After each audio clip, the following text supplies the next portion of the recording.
Quoi, c'est tout, ça s'arrête là. C'est fini, il n'y a rien d'autre. Juste ça.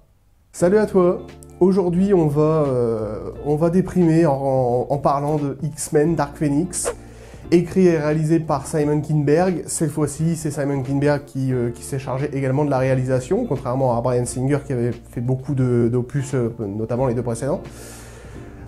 Et ici, donc, l'ultime film de la saga X-Men, donc avant le fameux reboot que Disney va faire avec le rachat de la Fox. On suppose en tout cas que tout va être rebooté, que voilà, les acteurs vont sauter, etc. Bref, mais en attendant, voilà un petit peu mon avis sur Dark Phoenix, et franchement, c'est pas tellement la joie. Je précise une chose, cette vidéo est sans spoiler. Personnellement, je suis un gros fan de la saga X-Men, j'ai adoré les 6 films précédents de la saga originale et les 3 films Wolverine.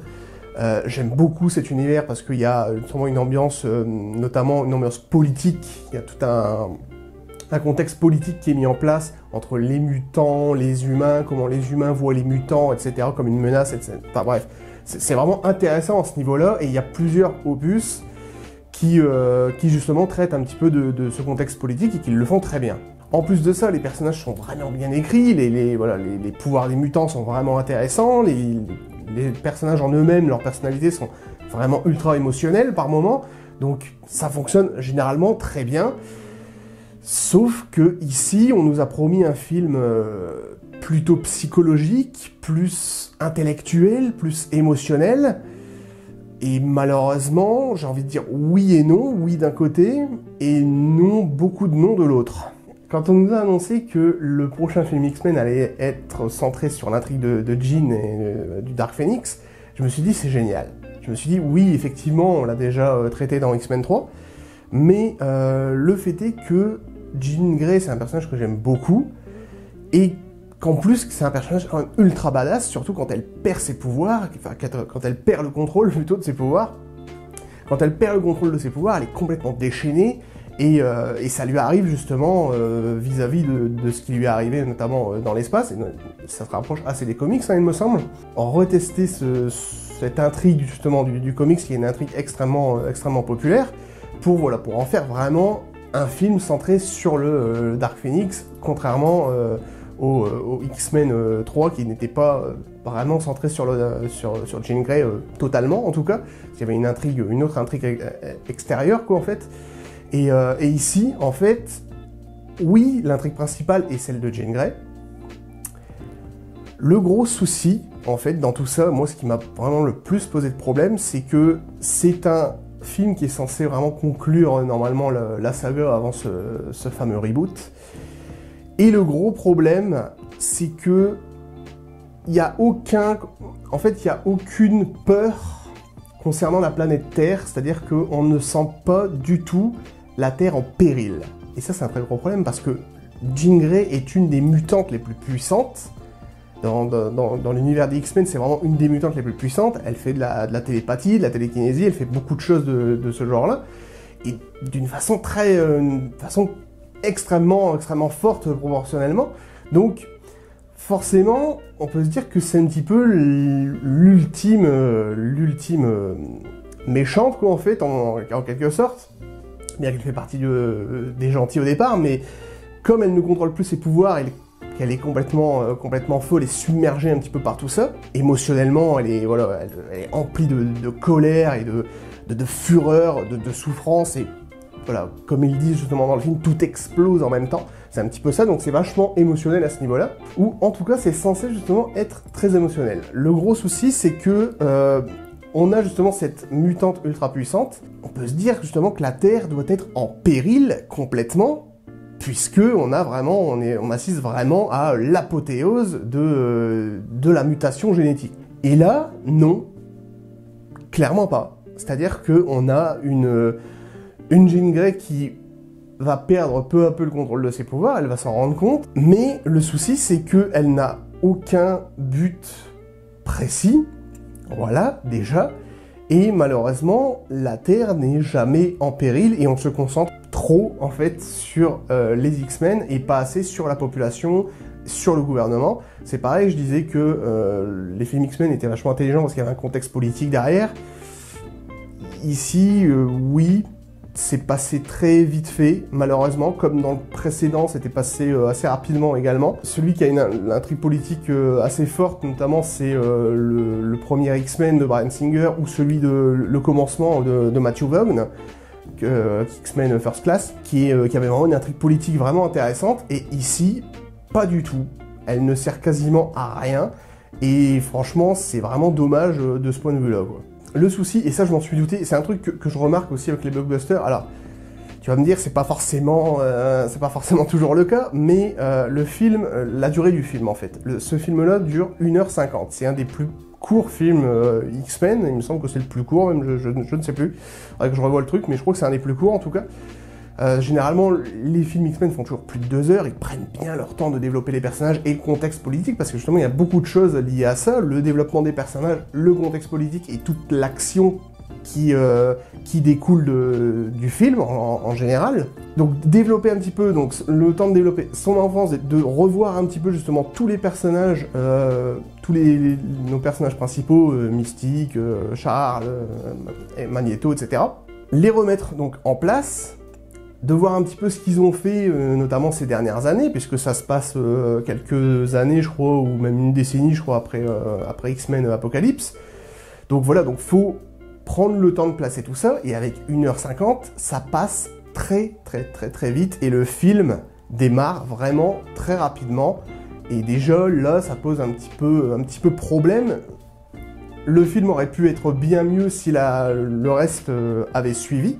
On aurait pu vraiment rattraper ce retard facilement, mais voilà, le fait est que le film démarre très vite, et ça, c'est un petit peu dommage. Et quand on assiste aux premières scènes d'action du film, le souci, c'est que ces scènes d'action ne fonctionnent pas du tout, parce qu'elles sont pas très impressionnantes, clairement. La seule scène d'action qui vaut qui est vraiment impressionnante, je dirais que ça serait plutôt à la fin du film, mais et ça, justement, je vais en reparler sans spoiler, bien évidemment, mais il y a un gros problème justement sur la fin du film.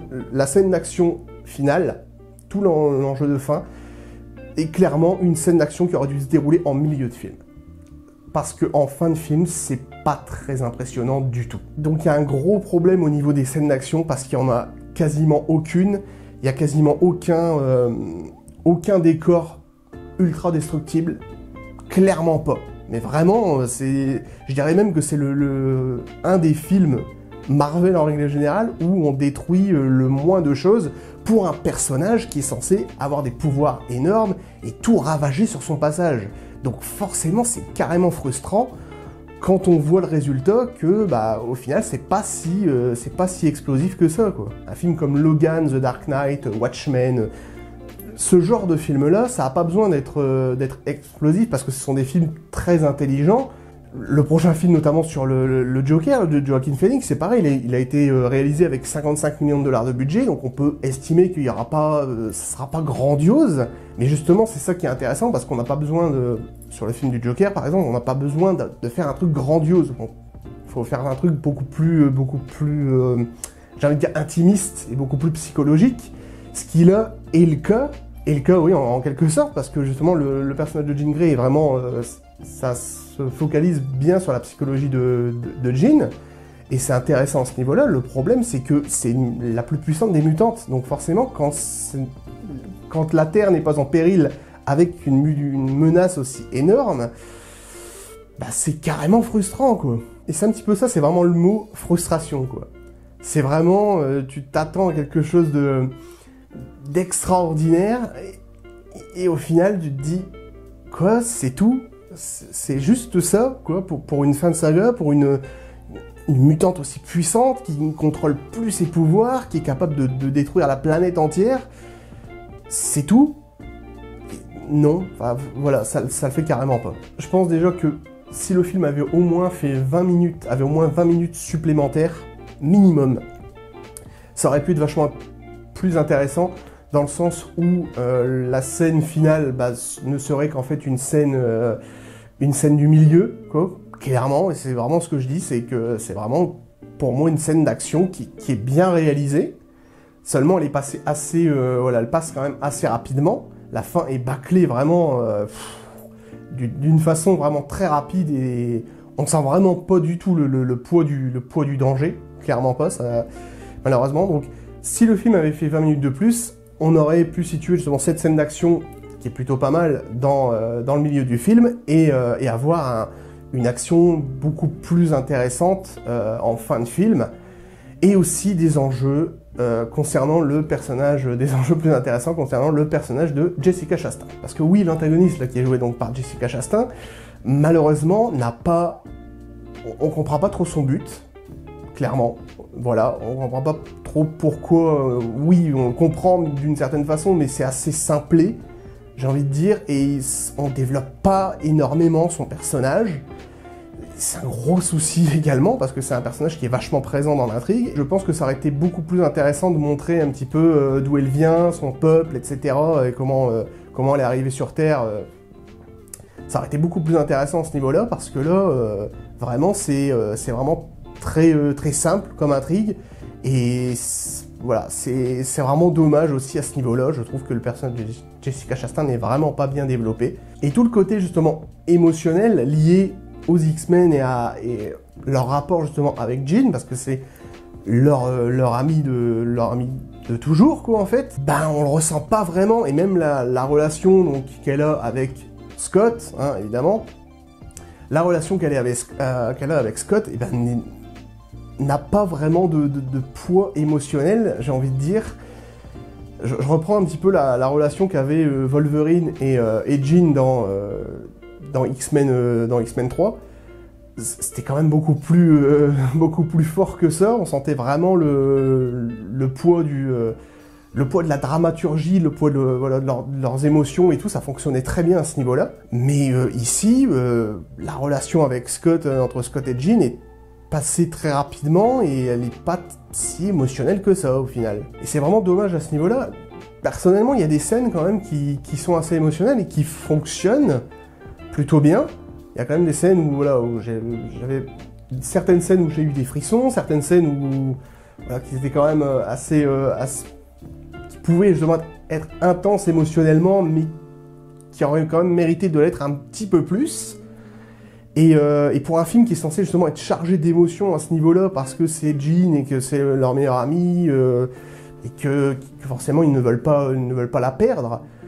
Ben voilà, c'est pas trop ça non plus, quoi. Donc même voilà, donc niveau scène d'action et niveau émotion, bah c'est pas trop ça. Donc forcément le film principalement repose sur ça. Donc forcément si ces deux gros facteurs sont mauvais, en fait, forcément le film, le résultat final ne va pas être terrible, quoi. C'est vraiment dommage parce que c'est un film que j'attendais énormément. C'était vraiment l'un des films que j'attendais le plus cette année, que j'ai attendu le plus l'année dernière, parce qu'il était programmé, il a été repoussé de nombreuses fois, et tout ça pour ça, clairement, il manque vraiment au moins 20 minutes de film, facile, et les personnages qui n'ont pas de but précis, l'intrigue de l'antagoniste ne fonctionne pas, les émotions ne sont... Il y en a certaines qui marchent, mais ça aurait pu être beaucoup plus émotionnel que ça, en fait. Et tout le poids d'une Terre en péril vis-à-vis d'un personnage qui est surpuissant, bah on le ressent pas du tout. La fin est bâclée en vraiment très rapidement. Et voilà, c'est un gros souci, c'est une très grosse déception pour moi personnellement, qui attendais ce film avec impatience. Je dirais même que personnellement, c'est, je pense, le film le plus mauvais de la saga. Très clairement, c'est le 10e du coup de la saga, hein. C'est le 7 X-Men et 3 Wolverine, ouais, c'est ça. C'est le 10e épisode de la saga, qui donc normalement conclut, puisque comme après il va y avoir le reboot de Disney. Et comme conclusion, bah, c'est vraiment... dans X-Men Apocalypse, par exemple, pour faire une analogie, on sentait beaucoup plus la Terre en péril, en fait. Clairement, on sentait vraiment que la Terre était vraiment en danger, que les êtres humains allaient tous crever. Même dans des futurs past, puisqu'on se retrouvait justement dans le futur où la Terre était déjà dévastée, donc ça aussi c'était vachement intéressant. Mais ici, le poids du danger n'est clairement pas à la hauteur des espérances, sachant que, comme j'ai dit, c'est un film sur un personnage surpuissant, donc on est obligé de faire quelque chose de vraiment surpuissant et pas seulement un film psychologique comme Watchmen, comme The Dark Knight, un film beaucoup plus intimiste. Oui, évidemment, j'aime beaucoup les films intimistes et j'espère que je reprends l'exemple du Joker, que le Joker de Todd Phillips sera justement un film très intimiste, un peu dans cette lignée des Dark Knight, etc. Mais là, on n'est pas censé faire un film intimiste. On peut faire un film intimiste niveau émotionnel, mais pas niveau grandiose, en fait. Là, on a un personnage trop puissant, donc il faut que ça soit... on doit vraiment sentir le poids du danger, quoi. Voilà, donc pour moi, c'est clairement une très grosse déception. J'attendais beaucoup de ce film, et malheureusement, c'est mal foutu. Enfin, c'est mal écrit, en fait. Vraiment, il y a un gros problème d'écriture, c'est-à-dire que c'est pas assez impressionnant pour ce que ça devrait être. Par contre, je dois souligner un truc, la BO du film est signée Hans Zimmer. Quand j'avais appris ça, j'étais vraiment aux anges, parce que Hans Zimmer, tout le monde connaît Hans Zimmer, hein, tous les cinéphiles de base, c'est vraiment un maître dans la composition musicale. Et clairement, ici, il n'y a aucun doute là-dessus, on a la meilleure BO entre les 10 films. Si je devais choisir vraiment la meilleure BO entre les 10 films X-Men, je choisirais celle-ci. Vraiment, c'est une BO aux petits oignons, comme d'habitude. C'est vraiment du grand Hans Zimmer. Justement, tout ce qui est lié à, notamment l'univers musical de la scène finale est incroyable. Mais vraiment, les musiques rattrapent vraiment un petit peu le tout, un peu ce que je disais justement sur Godzilla. C'est-à-dire que voilà, on sent déjà un peu plus, les scènes d'action sont quand même un peu plus impressionnantes, j'ai envie de dire, grâce à la musique. La musique est vraiment impressionnante à ce niveau-là. Hans Zimmer a vraiment encore signé une très bonne BO, c'est vraiment un maître... Je pense que c'est vraiment une BO que je vais encore m'écouter en boucle parce qu'il y a vraiment des morceaux qui sont impressionnants et notamment sur la fin du film, on sent vraiment un orchestral très riche et ce que j'aime beaucoup, donc c'est encore une très grosse réussite de la part de Zimmer. Mais malheureusement, il ne suffit pas seulement d'une bonne BO pour réussir un film, hein, c'est bien plus que ça. Il y a aussi un gros souci au niveau des lieux de tournage. C'est pas très beau. Enfin, c'est pas très beau. Disons que c'est pas super impressionnant, en fait, les lieux où ils ont tourné. C'est vraiment à l'image du film. C'est-à-dire que c'est un film qui est trop intimiste, comme j'ai dit, alors qu'il devrait être grandiose. Et ils en ont fait vraiment un film intimiste. Et tous les lieux de tournage, je trouve, symbolisent vraiment ça, parce que c'est pas du grandiose, quoi. C'est pas des grandes villes énormes ou voilà, même tout l'enjeu, tout ce qui se passe à la fin du film, comme j'ai dit, est pas très impressionnant en termes d'action, mais aussi en termes de lieux. C'est-à-dire qu'il y a rien, quoi. Vraiment, c'est pas terrible en termes de lieux. C'est vraiment un peu nous prendre pour des cons, quoi. On devrait avoir justement un lieu symbolique, un lieu vraiment très spectaculaire, très classe. Et là, non. Clairement pas, on n'a pas ce genre de lieu, et c'est partout pareil, dans toutes les scènes d'action du film, il y a quelques scènes d'action qui sont là et qui malheureusement fonctionnent très mal, voilà, c'est partout pareil. C'est vraiment des lieux qui sont vraiment pas impressionnants à voir, et il n'y a aucune destruction, en fait, il n'y a aucun élément destructible, et c'est justement tout ce qu'on veut voir. C'est vraiment faire un gros film d'action avec des éléments destructifs de partout, parce que Jean Grey est ultra puissante et qu'elle peut détruire absolument tout ce qu'elle veut autour d'elle. Et malheureusement, non, clairement pas, les lieux ne sont pas propices à la destruction. Et comme j'ai dit, les lieux sont vraiment à l'image du film, en fait, c'est-à-dire un film intimiste, alors que ça aurait dû être un film...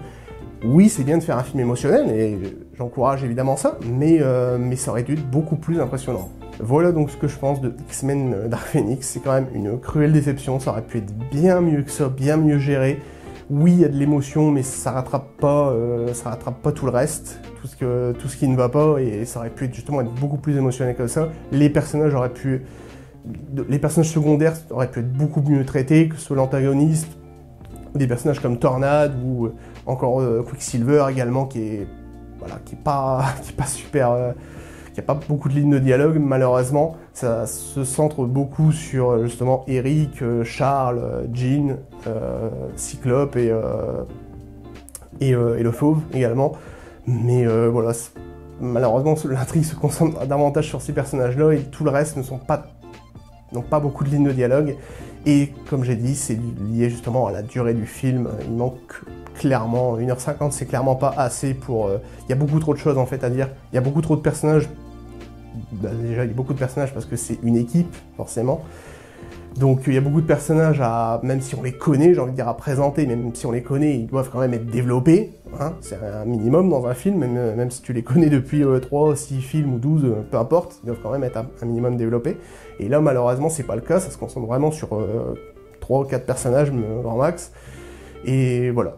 Donc ça fonctionne pas vraiment à ce niveau-là. C'est con parce que Sophie Turner est vraiment bien dans ce rôle, elle a vraiment beaucoup plus de présence à l'écran qu'elle n'en avait dans Apocalypse. Et elle le joue bien, quoi. Elle le joue plutôt bien. Elle a l'air vraiment perdue dans sa psychologie, voilà, dans sa psychologie un petit peu émotionnelle et tout, justement tout ce qui est lié à ses émotions. Elle le joue bien, ça fonctionne bien là-dessus, mais voilà, tout le reste, ça pince, quoi. Donc voilà, mon avis sur le film de la frustration. On va l'appeler comme ça, parce que c'est vraiment ça le désigne parfaitement, quoi. C'est vraiment frustrant pour une fin de saga et un personnage aussi bien que Jean, aussi bien joué par Sophie Turner. Voilà, l'actrice de Game of Thrones, ça a quand même fait, Sansa Stark a quand même fait du chemin. Et elle le joue bien, mais voilà, le reste fonctionne pas et c'est dommage. N'hésite pas à t'abonner à la chaîne si c'est pas déjà fait. Si tu veux voir d'autres critiques d'actu, ciné, séries, il y en aura d'autres évidemment. Tu peux liker la vidéo. Tu peux également partager cette vidéo sur les réseaux sociaux. C'est toujours sympa pour moi. Et n'hésite pas à me laisser un commentaire, surtout pour me dire un petit peu ce que toi t'as pensé du film, ça m'intéresse, et ce que t'as pensé aussi de mes propos, si t'es vraiment d'accord avec ce que je dis ou pas. Hein, si vraiment tu trouves que c'est un film trop intimiste par rapport à ce qu'il ne devrait l'être en fait. Donc dis-moi ça en commentaire, ça m'intéresse toujours. Et moi je te retrouve pour de prochaines vidéos d'actu, en tout genre, critiques et autres. Voilà. Ciao!